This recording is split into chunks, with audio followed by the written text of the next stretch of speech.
এক নম্বর 61 বছর বয়সে। দেখুন দিলীপ বাবু বিয়ে করেছেন, এটা কোনো ভুল কাজ নয়।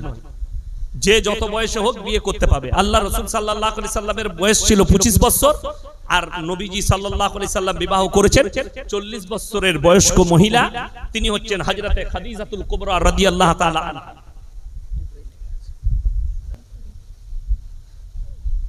কাশ্মীর পেহেলগামে হামলা হয়েছে, দেখো খুবই দুঃখজনক, খুবই দুঃখজনক। সেখানে মুসলিমও মারা গেছে। এই আজকে শুনলাম যে গুলির লড়াই হয়েছে জঙ্গিদের সঙ্গে, আমাদের নদিয়া ডিস্ট্রিক্টের তেহট্টর একটা মুসলিম সেনা জওয়ান মারা গেছে। আল্লাহ তাকে জান্নাতি করুক, বলুন আমিন। আল্লাহ তার পরিবারকে সুখী করুক, তার পরিবারের শান্তির কামনা করছি। আল্লাহ সবরে জামিল দে, এবং আমার ওই সেনা জওয়ান ভাইকে আল্লাহ জান্নাতি করুক, তার কুরবানিকে আল্লাহ কবুল করুক। দেশের জন্য প্রাণ দিয়েছে, তিনাকে আল্লাহ শহীদের মর্তবা দেয়। 3 মাস আগেকার ঘটনা, একজন দামি ফুটবলার, তিনি, যদিও তার নামটা উচ্চারণ করব না আমি, তার গার্লফ্রেন্ড, বউ নয় গার্লফ্রেন্ড, প্রেগনেন্ট, ফেসবুকে ফটো দিয়েছে, আমি প্রেগনেন্ট আছি, পেটের ছবি দিয়েছে। তার ওই ফুটবলার বয়ফ্রেন্ড ফেসবুকে নাম পোস্ট করছে, দুটো নাম লিখেছে, বেটা ছেলে হলে এই নাম রাখবো, মেয়ে হলে এই নাম রাখবো। এই মেয়েটা, তার গার্লফ্রেন্ডটা দ্বিতীয়বার পোস্ট করছে, আমার পেটে যে বাচ্চাটা আছে এটা তোমার সন্তান নয়, তোমার সাথে ঝগড়া হওয়ার পরে আমি অন্য পুরুষের সাথে মিলামিশা করেছি, বাচ্চাটা তার। জোরে বলুন নাউজুবিল্লাহ। হারাম আওলাদ ইসলামী শরীয়তে কিয়ামত পর্যন্ত হারাম থাকবে, আর হারাম বাচ্চাগুলো এইভাবে প্রমোট হবে। আজকে কলকাতার সাইডে আছেন, কলকাতার সামনে বুকের উপরে বসে আছেন আপনারা, সকালবেলায় উঠে যান, কলকাতায় দেখতে পাবেন কলকাতাতে স্বামী স্ত্রীর থেকে এখন বয়ফ্রেন্ড গার্লফ্রেন্ড বেশি হয়েছে। এরা বয়ফ্রেন্ড আর গার্লফ্রেন্ড বানাতে শুরু করেছে, এইটাই হচ্ছে কিয়ামতের আলামত। আর তাদের মধ্যে বিবাহ থাকবে না, তারা বয়ফ্রেন্ড গার্লফ্রেন্ড হয়ে থাকবে। বাচ্চা হবে, বাপের প্রয়োজন হবে না, তারা মায়ের পরিচয়ে বাঁচবে, বাপের কোনো পরিচয় থাকবে না। এটা গোটা পৃথিবী জুড়ে ছড়িয়ে পড়বে, কিয়ামতের মারাত্মক আলামত। কিয়ামত আসার পূর্বে গোটা পৃথিবীতে হারাম আওলাদে ভরে যাবে। যাদের মনে মনে হচ্ছে ইসলাম মিটে যাবে, তারা শুনে যান, আল্লাহ তাআলা রাসূল সাল্লাল্লাহু আলাইহি সাল্লাম হাদিস বর্ণনা করেছেন, কিয়ামতের পূর্বে খোরাসান থেকে একটা দল বের হবে। প্রথমে মুসলমানরা মনে করবে, পৃথিবীর মানুষ মনে করবে ইসলাম বিনাশ হয়ে যাচ্ছে, ইসলাম শেষ হয়ে যাবে। কিন্তু খোরাসান থেকে, খোরাসান মানে হচ্ছে উঁচু নিচু পাহাড় পর্বত জায়গা, সেখান থেকে এমন একটা যোদ্ধা বের হবে, যাদের কমান্ডার হবে ইমাম মেহেদী। তাদের সামনে পৃথিবীর আর কোনো শক্তি দাঁড়াবে না, তারা অত্যাধুনিক অস্ত্র দিয়ে যুদ্ধ করতে শুরু করবে। তারা গিয়ে আল আকসাই ঝান্ডাটা গাড়বেন। আল আকসাই ঝান্ডা গাড়ার পরে গোটা পৃথিবীতে ইসলাম প্রতিষ্ঠিত হয়ে যাবে। মুসান্নাফ ইবনে আবু শাইবার হাদিস রাসূল বর্ণনা করলেন, তোমরা দেখতে পাবে গোটা পৃথিবীতে মসজিদগুলো নামাজিতে ভরে যাবে। জোরে বলুন সুবহানাল্লাহ। কিন্তু রাসূল আবার বললেন, সেই নামাজিগুলো হবে সুদখোর নামাজি, হারামখোর নামাজি। মুমিন ব্যক্তি তখন খুঁজে পাওয়া মুশকিল হবে। করবে অনেকজন, বাচ্চা হচ্ছে না, অসুবিধা নেই, আপনি পানি দম করে পান করেন, কোরআন হাদিসের দোয়া করুন, আল্লাহর কাছে দোয়া করুন। কিন্তু অনেক হারামখোর আছে, বলছে বাচ্চা না হলে আমার কাছে এসো, আমার তাবিজে ছেলে হয়। খোঁজ নিয়ে দেখুন সে হারামখোরের একটা বেটা নেই, আর সে লোককে বলছে আমার তাবিজে বেটা ছেলে হয়। আমাকে অনেকজন মনে মনে ভাবে এটা পীর বিরোধী বলবে, আমি পীর বিরোধী নয়, আমি সিস্টেম বিরোধী নই, আমি সিস্টেম বিরোধী। আপনি আমার গাড়িতে চেপে চলুন, আমার মাদ্রাসায় এসি লাগানো আছে মেহমানখানায়, আপনাকে রাখবো, সকালবেলায় উঠে গাড়ি করে নিয়ে যাব, মাজারে বসে তাবিজ লিখছে, হারামখোর জুম্মার নামাজটাও পড়ে না। কালকে শুক্রবার আছে না নাই, জুম্মা আছে, আপনি চলুন, হারামখোর জুম্মাটা পর্যন্ত পড়ে না, 5 ওয়াক্ত তো পড়েই না। অথচ লোক তাকে মুমিন ভেবে, লোক তাকে পীর ভেবে তার কাছে মানুষ যাচ্ছে, নিজের আকীদাকে নষ্ট করছে। এটা তো পীর নয়, পীর হচ্ছে বয়োজ্যেষ্ঠ মানুষ, আল্লাহ ওয়ালা লোক, একে পীর বলা হয়, বয়োজ্যেষ্ঠকে। আপনার পীর তো সবথেকে বড় পীর হচ্ছে বাবা আর মা। তার কতটা শ্রদ্ধা করলেন, তার সঙ্গে কি ব্যবহার করলেন, তার সঙ্গে কতটা ভালো ব্যবহার করছেন, খারাপ ব্যবহার, এইটা আপনার উপরে ম্যাটার করে। আমার মুসলমান ভাই, আমার বলার উদ্দেশ্য, রুজির মালিক সকলে বলুন কে? আল্লাহ। যাদের মনে হয় যে আল্লাহ কি করে রুজির মালিক হবে, তাদেরকে অনুরোধ করে বলছি, একবার খালি গঙ্গার ধারে কিনারায় গিয়ে ভেবে দেখুন, এই গঙ্গা একা ঢুকেনি সমুদ্রে, গঙ্গা কতজনকে নিয়েছে শুনে নেন। অজয় নদী কাটুয়ার কাছে মিক্স হয়েছে এর সাথে। কোথায়? এই গঙ্গার সঙ্গে অজয় নদী ঢুকেছে, এর সঙ্গে মুন্ডেশ্বরী, দ্বারকেশ্বর, দামোদর, সব রূপনারায়ণ সবাইকে একসাথে নিয়ে দরিয়ায় গিয়ে ঢুকছে। একবার দীঘায় গিয়ে সমুদ্রের কিনারায় দাঁড়িয়ে খালি ভাবুন, সমুদ্রের তলে একটা তিমি মাছ 24 ঘন্টায় 100 কুইন্টাল খাবার খায়, তাকে রুজি কে দান করে? 3 ভাগ প্রাণী পানির তলে, 1 ভাগ স্থলে, এদের সকলের রুজি কে মাপেন, কে দান করেন? সকালবেলায় ফজরের নামাজ পড়ে বাড়িতে একবার না হলে চায়ের দোকানে বসে গাছের দিকে তাকিয়ে দেখবেন, একটা পাখি, তাকে চিন্তা করতে হয় না ইনকাম করব কি, কেন? তার চিন্তা তার রুজি তার আল্লাহ দিবেন। তার চিন্তা যে আমাকে ইনকাম করতে হবে না। আল্লাহ তাআলা মানুষকে কি করেছেন? সবথেকে শ্রেষ্ঠ মাখলুক করেছেন, যার কারণে আপনার আয়ত্তে সবকিছু করেছেন। একটা হাতি, তার ওজন কয়েক টন, কিন্তু তাকে সে উঠা বসা করে যদি পোষ মানানো হয় একটা মালিকের কথাই, 1 কুইন্টাল একটা মানুষ, সে তাকে বলে ওঠ, উঠে পড়ে, বস, বসে যায়। আপনি দেখতে পাবেন এখনো বাংলাদেশের ইরশাদ, নাম শুনেছেন না শুনেন? বাংলাদেশের ইরশাদ একটা ডাব্বার ভেতরে বাঘ আর ছাগলকে পানি পান করিয়েছে। এই ওটা আমার ছাগল, ছবি না, একসাথে পানি খা। বাঘ ঠান্ডা, একসাথে পানি খেয়েছে। একটা সাপুরে সে নিজের বাঁশির তারা সাপটাকে লাচ করায়, সাপটাকে কামড়াই না, যেহেতু জানে এটা আমার মালিক, এ আমাকে খাবার দেয়। একটা কুকুর আপনার পোষ মানে, আপনার কথা শুনবে, আপনার কথা মতো চলবে, আপনার গোলামি করবে। আল্লাহ ওই জন্য শ্রেষ্ঠ মাখলুক করেছেন। আপনাকে আমাকে সকাল বেলায় হালাল রুজির সন্ধান করতে হবে। কোরআনে আছে 17 পারা শেষ পৃষ্ঠায়, একবারই শেষ পৃষ্ঠাতে আছে, ইয়া আইয়ুহাল্লাযীনা আমানুর কাউ ওয়াসজুদু ওয়াবুদু রাব্বাকুম ওয়াফআলুল খায়রা লাআল্লাকুম তুফলিহুন। তোমরা আমার কাছে রুকু করো, সিজদা করো, আমি আল্লাহ তোমাদেরকে কামিয়াবির রাস্তা দেখিয়ে দেবো। জোরে বলুন সুবহানাল্লাহ। পানি আছে এখানে, পানি। আমার ভাই, আমার বন্ধুগণ, এরপরে বলি 5 ওয়াক্তের নামাজ পড়া ফরজ না ফরজ নয়? কথা বলেন, ফরজ। আমি চ্যালেঞ্জ ছুড়ে বললাম, এই পুরো থানাতে, পুরো পশ্চিম বাংলায় 100টা মুসলমানের মধ্যে 80টা বেনামাজি আছে। ঠিক বললাম না ভুল বললাম? 80টা বেনামাজি। আলহামদুলিল্লাহ। নামাজি আমাদের দেশে নামাজি দেখতে পাওয়া যায় 2টো দিন আর 1টা মাস। কটা দিন বললাম? 2টো দিন, শবে বরাত, শবে কদর আর রমজান মাস। এই কটা দিন, এই শবে বরাতের দিনে গোটা হাওড়া জেলা, মিটিয়া বুরুজ, খিদিরপুর, 24 পরগনা, মেদিনীপুর, সারা রাত আমি হাই রোডে আসি তো দেখতে পাই কারা গুটকা খোরগুলো ছুটে বেড়াচ্ছে বাইক নিয়ে। আর সরকার বলে দেয় আজকের রাতে অলিগুলো খালি ছুটে বেড়াবে, এদিকে ধরেই না, পুলিশ দিকে বলে দেবে। এরা ইবাদত করবে, কি জানি কি ইবাদত, গুটকা খায়, চায়ের দোকানে ছুটে বেড়ায়, সারা রাত বাইক চালায়, এটা হচ্ছে এদের ইবাদত। আপনাকে কে বললো? শবে বরাত ওই ব্যক্তির জন্য যে 365 দিন এশার নামাজ জামাতের সঙ্গে পড়ে। যারা 5 ওয়াক্তের নামাজি, তাদের জন্য শবে বরাত, তাদের জন্য শবে কদর। যারা একদিনও নামাজি নয়, তারা কোথায় পাবে? আল্লাহ রাসূল সাল্লাল্লাহু আলাইহি সাল্লামের হাদিস, যার নামাজ নেই তার মধ্যে ইসলাম নেই। যার নামাজ নেই তার মধ্যে ইসলাম নেই। আমাদের মধ্যে এমন 60% বেনামাজি আছে যারা ইচ্ছাকৃতভাবে নামাজ কাজা করে। আছে না নাই? কথা বলেন। ইচ্ছাকৃতভাবে নামাজ পড়বে না। আবার 1% এমন নেমো খারাম আছে।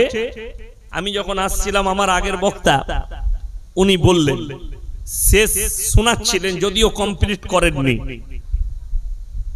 1% এমন নামাজি আছে, তারা চায়ের দোকানে কি বলে জানেন?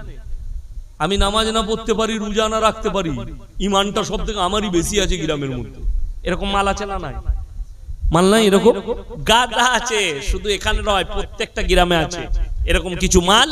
নামাজ পড়ে না, রোজা রাখে না, অথচ তারা বলে আমি নামাজ না পড়তে পারি, আমি রোজা না রাখতে পারি, একমাত্র আমি গ্রামের ভালো লোক। তারা কান খুলে শুনে যান, কিয়ামতের দিনে দুটো রাস্তা, একটাই জান্নাতীরা প্রবেশ করবে, একটাই জাহান্নামীরা প্রবেশ করবে। আমার আল্লাহ তাআলা কোরআনে বললেন জান্নাতীরা জাহান্নামীর দিকে দাঁড় করিয়ে ফেলবে।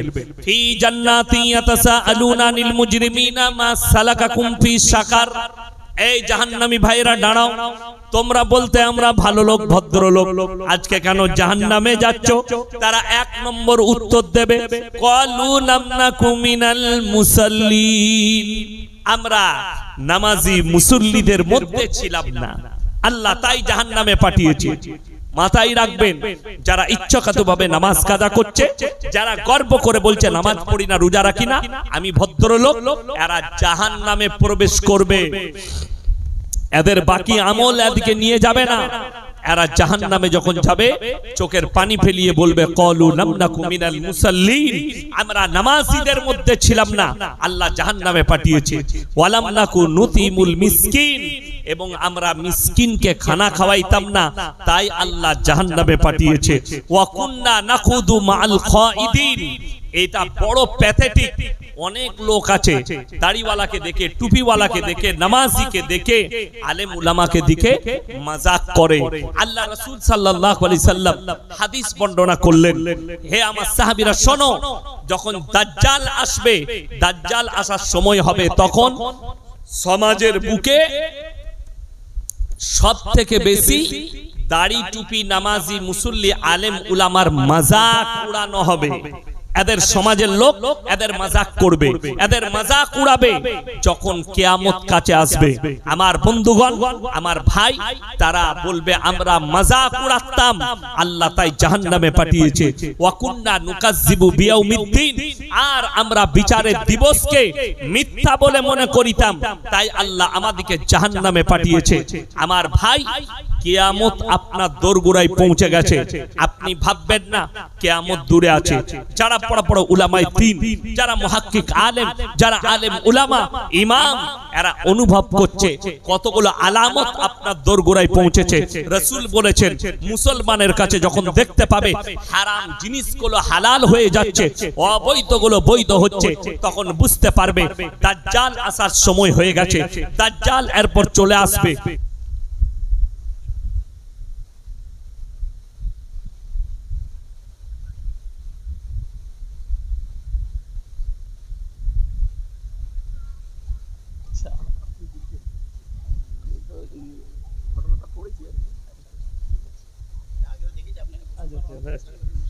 সিদ্দিকুল্লাহ চৌধুরীর বিরুদ্ধে অনেকে বলছেন, এই বিষয়ে কি আপনি বলবেন? দেখুন, ওনারা বড় আলেম পদে আছেন, সিদ্দিকুল্লাহ চৌধুরীর বিরুদ্ধে কে কি বলছে জানি না। এখন মুসলমানদের একতার প্রয়োজন আছে। মসজিদ দেওবন্দীদের ভাঙুক, আর ফুরফুরার ভাঙুক, আর আহলে হাদিসের ভাঙুক, আর বেরেলির ভাঙুক, মসজিদ আল্লাহর ঘর, ঠিক কিনা কথা বলে? কবরস্থানে আমাদের মুসলমান ভাই মা বোনকে আমরা কি করি? শোয়াই না? শোয়াই না? শোয়াই তো। তাইলে সবাই মুসলিম। তাইলে এখন আমাদের কাজ হচ্ছে ঐক্য এবং মিল মহব্বত, এবং এই বিলটা যাতে প্রত্যাহার হয় তার একটা কর্মসূচি শান্তিভাবে নেওয়া। আমি এর আগের জলসায় আমার বয়ান বেরিয়েছে যে আমি আগেও বললাম জলসার আগে, ইস ঘর কো আগ লাগি ঘর কি চিরাগ সে, আমরা নিজেদের ঘরে আমরা নিজের আগুন ধরাচ্ছি, এটা মাথায় রাখবেন। কেউ কেউ কি গালি না দিয়ে সব থেকে বেটার হচ্ছে বসে ফয়সালা করা, ডাইরেক্ট কথা বলুন। ফেসবুকে গালি দেওয়া খুব সহজ, আমি দেখলাম অনেকজন ফেসবুকে গালি দিচ্ছে। যে কোনো আলেমকে, আপনার ইমামকে আপনি পেছনে গালি দিতে পারবেন, সামনে পারবেন? পারবেন না। সামনে গালি দেওয়া আর পেছনে গালি দেওয়া, যারা ফেসবুকে গালি দিচ্ছেন গালি দিবেন না, আপনি নিজের ক্ষতি করছেন। গালি কেন দিবেন? তিনি ভুল করেছেন, তিনাকে ডাইরেক্ট ফোন করুন, তিনার ফোন আছে, তিনার পিএ আছে, আপনি ফোন করুন, খোঁজলেন, জমিয়তের আরো কর্মী আছে, খোঁজলেন। এটা মুমিনদের জন্য মাথা ঠুকা নট শর্ত, গরুর মাংসটাও শর্ত নয়। আপনার রুচি হলে আপনি খাবেন, হালাল আছে, আপনার যদি ইচ্ছা না জাগে, শরীরের অসুবিধা থাকে, আপনি খাবেন না। কিন্তু পৃথিবীর কোনো বাপের বেটা মৌলবি বলতে পারবে না যে একটা লোক গরুর মাংস খায় না বলে সে মুসলিম নয়। যদি বলেন কেন, দিল্লির মানুষ মুসলমানরা গরুর মাংস খায় না, মোষের মাংস খায়। কথাটা বুঝতে পেরেছেন না পারেন? উত্তরপ্রদেশে মোষের মাংস, মুম্বাইয়ে মহারাষ্ট্রে মোষের মাংস, বহু জায়গায় মোষের মাংস আছে, আবার অনেক জায়গায় গরুর মাংস আছে। যেমন আরব কান্ট্রিতে তাদের ওখানে গরু জবাই হয় না, কিন্তু গরুর মাংস পাওয়া যায়। গরুর মাংস পাওয়া যায় না? যায় না। মক্কায়, মদিনায়, জেদ্দায়, দুবাইয়ে, যে কোনো আরব কান্ট্রিতে, কিন্তু তাদের দেশে কতলখানা নাই। গরুর মাংস জবাইয়ে কতলখানা তারা রাখেনি, তার অনেকগুলো কারণ আছে। এরপর গরুর মাংস তাদের কাছে কোথা থেকে যায়? দুটো দেশ রপ্তানি করছে, এক নম্বর আছে ব্রাজিল, 2 নম্বরে ভারত। দুটো দেশ টপে আছে, পৃথিবীর টপে, টপ র্যাঙ্কে আছে ব্রাজিল, গরুর মাংস পৃথিবীকে রপ্তানি করে। আর দ্বিতীয় নম্বরে আছে হিন্দুস্তান, ভারত, গরুর মাংস রপ্তানি। বর্তমানে কোম্পানিগুলো কাদের, সেগুলো আপনারা নেটে খুঁজে দেখে নেবেন, গুগলে। আমি বলতে গেলে অনেক কথা বেরিয়ে আসবে, ওই জন্য অতটা বলবো না ডিটেলস। আমার উদ্দেশ্য বলার যে গরুর মাংসটা খ্রিস্টানরা খায়, ইহুদিরা খায়, নাসারারা খায়, লন্ডনে গরুর মাংস, আমেরিকায় গরুর মাংস, সব দেশ খ্রিস্টান ইহুদি সবাই খায়। আমাদের দেশের সনাতনী ভাইরা খায় না, সেটা তাদের ধর্মিক ব্যাপার, তাদের ব্যাপার। ওই জন্য শর্ত গরুর মাংসটা নয়। যেমন মাথা ঠুকা, নাস্তিক ছাড়া যারা ধর্মে বিশ্বাসী নয়, তারা ছাড়া সবাই মাথা ঠুকে।